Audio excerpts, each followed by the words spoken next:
Hi friends, green tea లాగే blue tea కూడా మార్కెట్లో అయితే అవైలబుల్గా ఉందన్నమాట. ఇది 999 రూపాయలు మాత్రమే.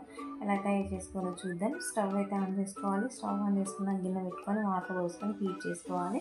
హీట్ చేసుకున్నాక ఈ బ్లూ టీ ప్యాకెట్లో నుంచి మనం ఒక బ్యాగ్ తీసుకోవాలి. ఇందులో 65 బ్యాగ్స్ ఉంటాయి అన్నమాట. రోజుకి ఒకటైనా వాడుకోవచ్చు, లేకపోతే ఉదయం సాయంత్రం అయినా రోజుకి 2 చొప్పున వాడుకోవచ్చు. ఇది శంకు పువ్వు అనే పువ్వు నుంచి ఈ బ్లూ టీ అనేది తయారవుతుంది. ఈ పువ్వుని మనం చూసే ఉంటాం కానీ దీని ద్వారా బ్లూ టీ తయారు చేస్తారని తెలియదు. ఒక బ్యాగ్ తీసుకొని ఇలా అయితే కప్పులో వేసుకోవాలి.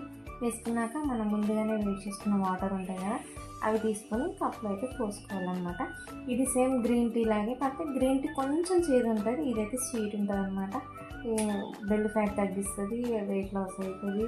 నెక్స్ట్ షుగర్ లెవెల్స్ కూడా కంట్రోల్లో ఉంటాయి అన్నమాట. హెయిర్ కూడా గ్రోత్ వస్తుంది. ఇలా డిప్ చేసుకుంటూ ఉండాలి మనం. గ్రీన్ టీ గ్రీన్ కలర్లోకి వస్తుంది కదా, ఇది బ్లూ టీ కాబట్టి బ్లూ కలర్లోకి వస్తుంది అనమాట. బాగానే ఉంది. తాగితే ఒకసారి మీరు కూడా తాగి కామెంట్ చేయండి friends. Thank you for watching.